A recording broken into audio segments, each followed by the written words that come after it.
एक बार फिर से स्वागत है आपका नेक्स्ट नाइन न्यूज में और मैं हूँ आपके साथ सारिका कौर।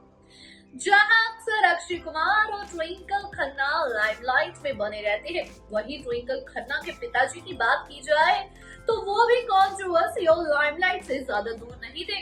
जी हाँ, राजेश खन्ना भी अक्सर कंट्रोवर्सी से भरे रहते थे।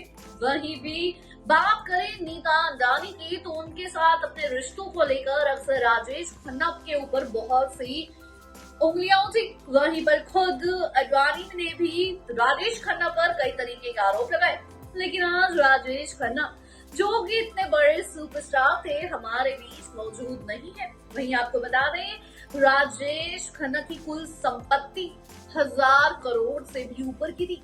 वहीं आज इस वीडियो में मैं आपको बताने जा रही हूँ किस तरीके से क्या अपनी बेटी को देके गए हैं 1000 करोड़ की संपत्ति या फिर नीता अडवाणी को। आज मैं आपको बताऊंगी आखिर कितनी संपत्ति थी राजेश खन्ना के पास और क्यों नहीं करे डिंपल कपाड़िया के नाम।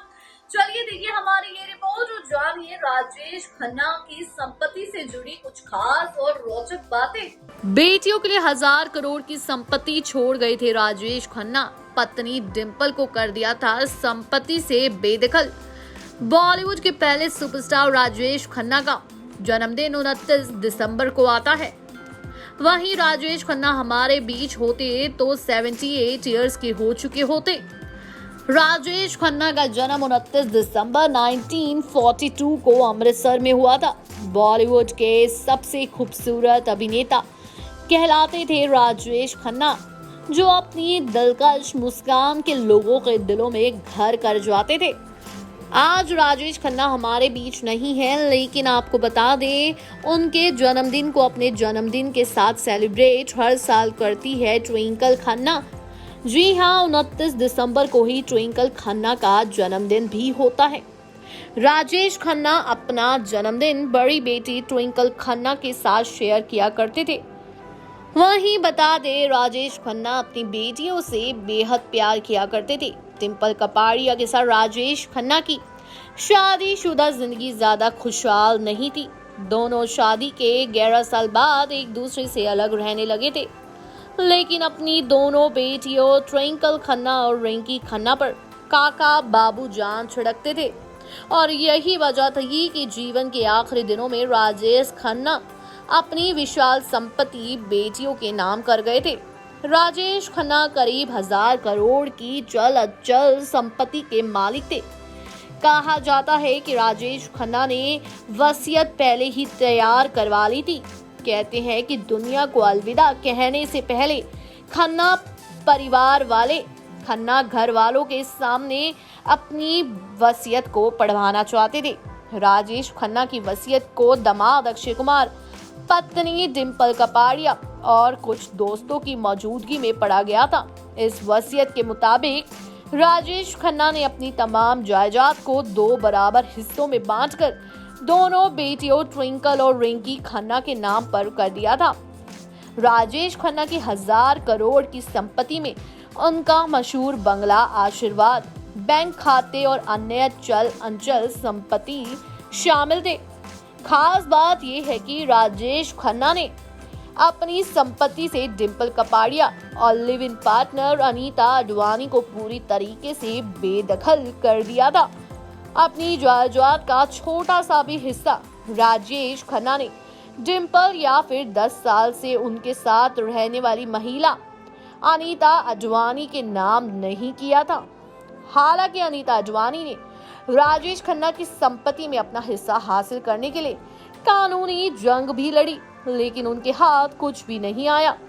राजेश खन्ना का मशहूर बंगला, आशीर्वाद भी उनकी बेटियों को आनन फानन में बेहद कम कीमत में बेचना पड़ा था। वहीं ट्विंकल और रिंकी अपने पिता के इस बंगले को उनके एक म्यूजियम तब्दील करना चाहती थी, लेकिन बाद में उन्होंने इस फैसले को बदलकर बंगले को 95 करोड़ की कीमत में बेच दिया।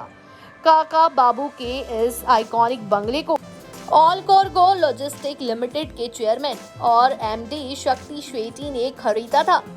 वहीं आपको बता दें, अनीता ने कोर्ट में याचिका दाखिल की थी। याचिका में अनीता ने राजेश खन्ना के आलीशान बंगले आशीर्वाद पर अपना हक जताया और 10 लाख रुपए मासिक गुजारा भत्ता की मांग की। अनीता ने दावा किया है कि काका की कुल संपत्ति 500 करोड़ रुपए की है।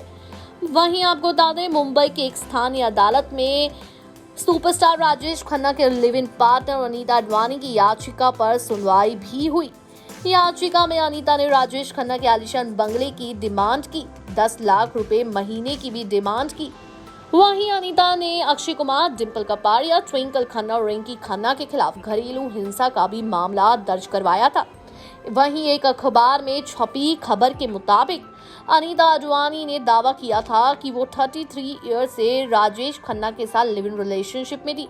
राजेश खन्ना की इच्छा थी कि वो भी आशीर्वाद में रहे, जो कि उनका घर है, लेकिन अंतिम वक्त में डिंपल और अक्षय कुमार ने उनसे जबरन घर अपने नाम करवा लिया।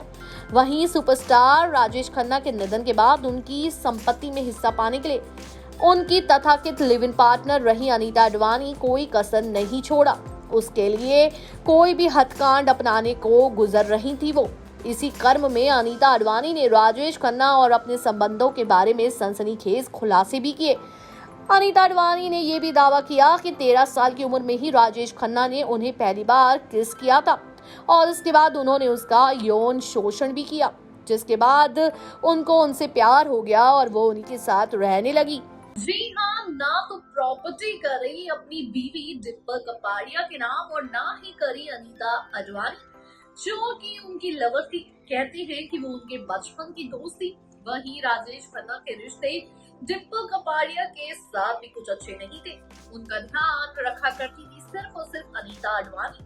वहीं दूसरी तरफ आपको बता दें कि डिंपल कपाड़िया के नाम कुछ ना करके गए राजेश खन्ना, ना ही अनीता के। अनीता ने चक्कर भी काटे, अदालत के बहुत चक्कर काटे और कहा कि अक्षय कुमार और डिंपल ने, यानी अक्षय कुमार, ट्विंकल और डिंपल ने मिलकर धोखे से करवाया है आशीर्वाद बंगला अपने नाम, क्योंकि राजेश खन्ना आशीर्वाद बंगला करना चाहते थे अनीता अडवाणी के नाम, लेकिन ऐसा कोई सबूत नहीं मिला और अनीता अडवाणी केस हार गई और कई सालों बाद मिल गई सारी प्रॉपर्टी राजेश खन्ना और उनकी बेटियों को।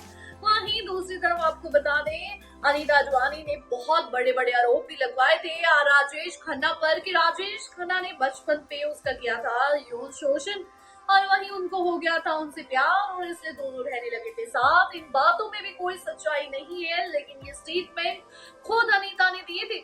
और वहीं अगर आपको ये वीडियो अच्छी लगी हो तो जल्दी से जाके चैनल को करें सब्सक्राइब और बेल आइकन दबाना ना भूलें। धन्यवाद।